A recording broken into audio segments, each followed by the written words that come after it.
नमस्ते भैया बहनों। आज हम लोग सप्तमः पाठ सौहार्द्रम प्रकृति शोभा, सौहार्द प्रकृति की शोभा है, इस पाठ को पढ़ेंगे।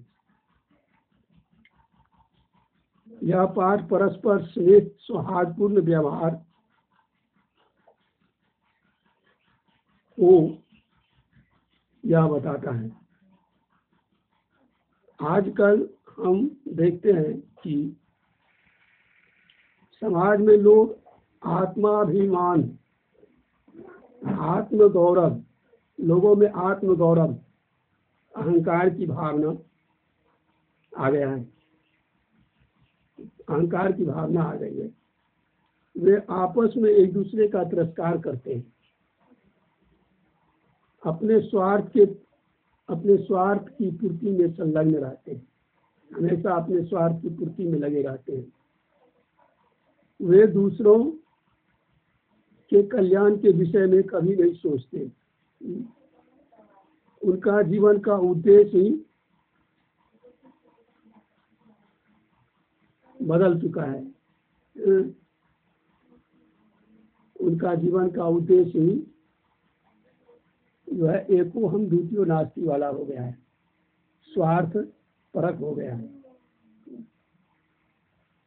कहता है नीचैर अति नीचै सर्वै उपाये फलमेव साध्यम। अपने स्वार्थ की पूर्ति के लिए वे नीच से नीच कर्म करने को तैयार है। वे सभी प्रकार के उपाय से, चाहे उसके लिए जो भी करना हो, अपने स्वार्थ की पूर्ति के लिए वे करने को तैयार है। अतः समाज में परस्पर स्नेह बढ़ाने के लिए इस पाठ में पशु पक्षियों के माध्यम से समाज में व्यवहारिक आत्म अभिमान को दर्शाते हुए समाज के लोगों में जो आत्म गौरव है, जो अहंकार है, उसको दर्शाते हुए प्रकृति माता के माध्यम से अंत में निष्कर्ष दिया जाता है कि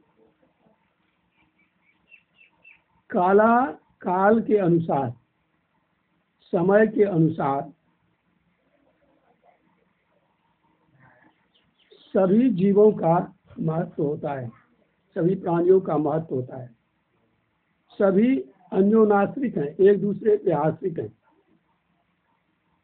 एक के बिना दूसरा अपूर्ण है, एक के बिना दूसरे का काम नहीं चल सकता। इसलिए हम लोगों के द्वारा अपनी कल्याण के लिए परस्पर स्नेह पूर्वक और मैत्री पूर्वक व्यवहार करना चाहिए, आपस में प्रेम पूर्वक रहना चाहिए। इस पाठ का यही सार है। इस पाठ को आगे देखते हैं। वन का दृश्य है, समीप में एक नदी बहती है, एक सिंह वहां सुखपूर्वक विश्राम कर रहा है। तभी एक वानर आता है, आकर उसके पूंछ को खींच लेता है। सिंह क्रोधित हो जाता है और उसे पकड़ना चाहता है, लेकिन वानर तो फुर्तीला होता है, वह कूदकर पेड़ पर चढ़ जाता है। फिर क्या होता है, उसी तरह दूसरा बंदर आकर के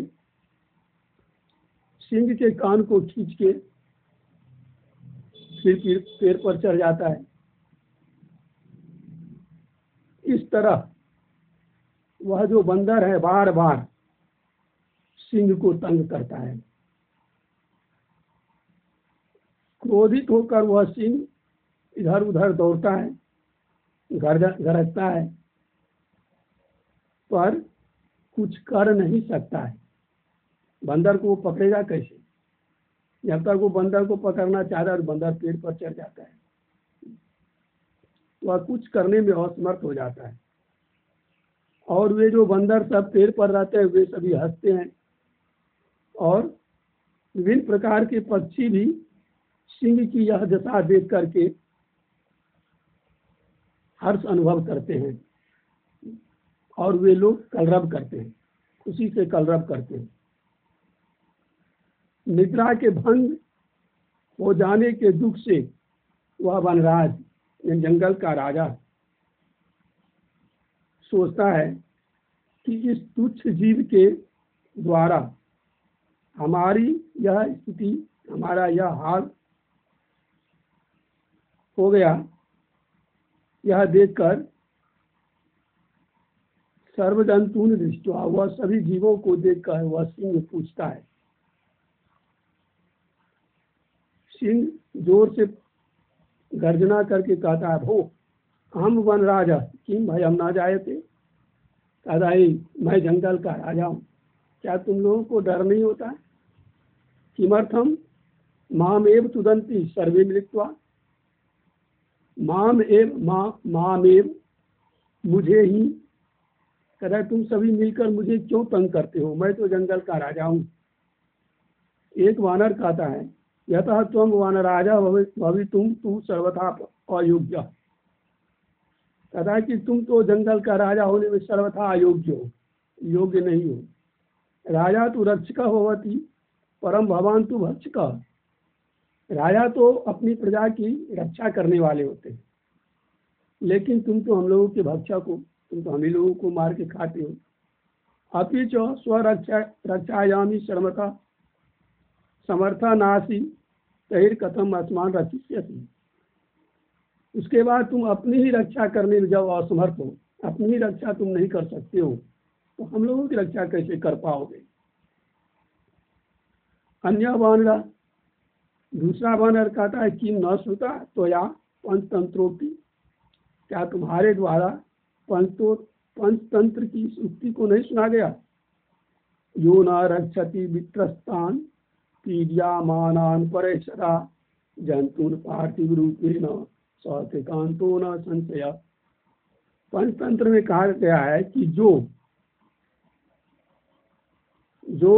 डरे हुए, विशेष रूप से डरे हुए लोगों की रक्षा नहीं कर पाता है, जो पीड़ा में पड़े, दुख में पड़े, अपने प्रजा की पीड़ा नहीं कर सकता है, जीवों की रक्षा नहीं कर सकता है, तो वह निश्चित रूप से मरे हुए सबके समान है। तभी वह एक कौवा आता है, कहता है आम सत्यम कथितम तो यार, कहता है हाँ तुम्हारे द्वारा सत्य कहा गया है। वस्तुतः वन राजा भवितुम तु अहम एव योग्य, वह कौवा कहता है कि वस्तुतः जंगल का राजा होने योग्य मैं ही हूँ, मैं जंगल का राजा बनने योग्य हूँ। ठीक है। तभी वहाँ एक कोयल होता है, वह कोयल कहता है उपहसन, उसका उपहास करते हुए कहता है कथम तुम योग्य वन राजा भवितुम, तुम किस तरह जंगल का राजा होने योग्य हो। यत्र तत्र का इति कर्कश ध्वनि न वातावरणम कूली करोसी, जहाँ तहाँ कौ कौ करके कर्कश स्वर से वातावरण को आकुल करते हो। न रूपम न ध्वनि रस्ती, न रूप ही अच्छा है न ध्वनि ही अच्छा है। कृष्ण वर्णम मेध्या मेध्यत भक्षकम त्वं कथम वन राजा मन्यामहे वयम, कहता है कि तुम्हारा रंग भी काला है, गंदे अच्छे गंदे शुद्ध अशुद्ध सब कुछ खाते हो, तुम किस तरह तुम्हें जंगल का राजा मान लूं, हम लोग किस तरह तुमको जंगल का राजा मान ले।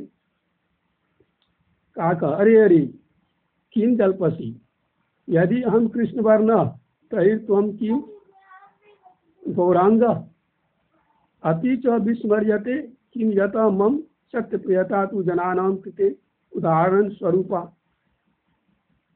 वह कौवा कहता है अरे क्या व्यर्थ के बोलते हो, यदि मैं काला हूँ तो तुम क्या गोरा हो?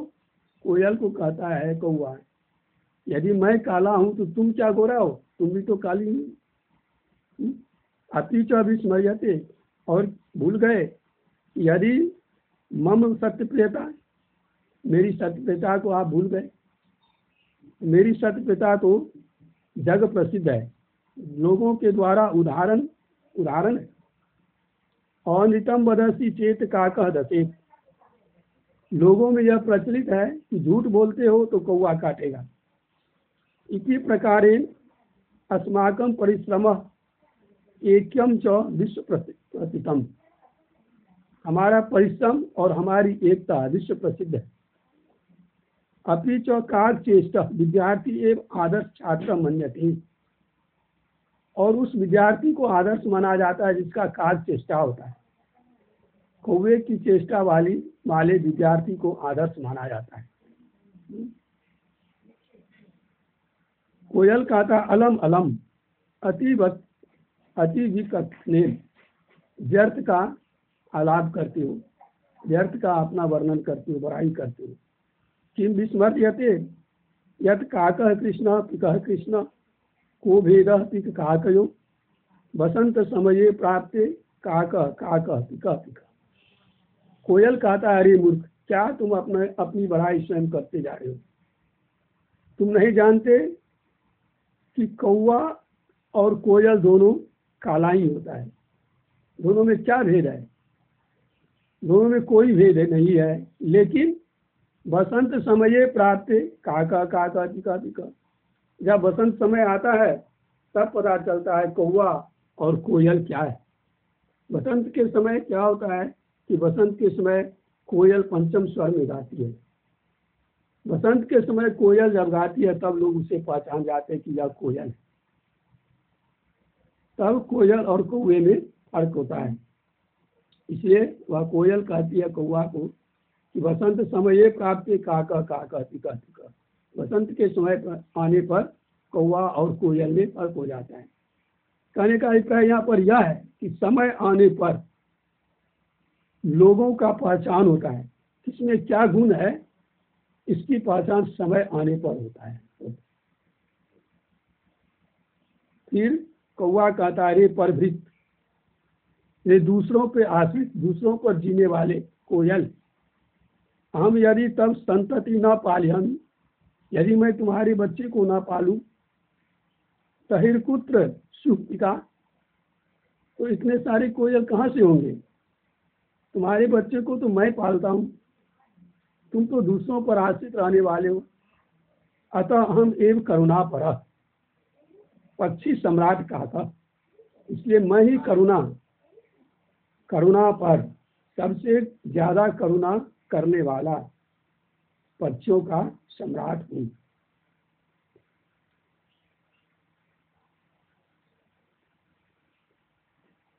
तब वहां पर एक हाथी आता है और वह कहता है समीप्त एवा गच्छन अरे अरे सर्वम संभाषणम श्रीवेन्नवाहम अत्रा गच्छम। वह हाथी कहता है अरे अरे, मैं तुम लोगों की सभी वार्ता सुन के यहाँ आया हूँ। हम विशालकाय बलशाली पराक्रमी चौ, मैं विशालकाय हूँ, बड़ा शरीर वाला हूँ, पराक्रमी हूँ और बलशाली हूँ। सिंह वा स्यात् अथवा अन्य कोपी वन्य पशून तु तुदंतुम जंतुम हम स्वसुंडेन ओथित्वा मारिष्यामि। सिंह हो या जंगल का कोई भी जंतु यदि मुझे तंग करेगा तो मैं उसे अपने सूर से मार दूंगा, सूर में लपेट के उसे पटक के मार दूंगा। कोपी अस्ति एतादृश पराक्रमी, क्या कोई दूसरा मेरे जैसा पराक्रमी है? अतः हम एवं योग्य वनराज पराय, इसलिए मैं ही जंगल का राजा बनने योग्य हूँ।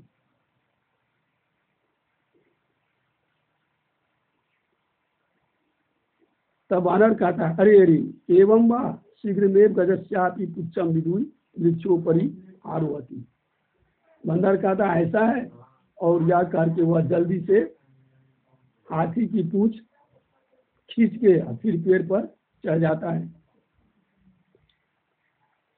ठीक है भैया बहन, आज इतना ही। कल इस पाठ को और आगे पढ़ाएंगे। कल आप लोग इस पाठ में जो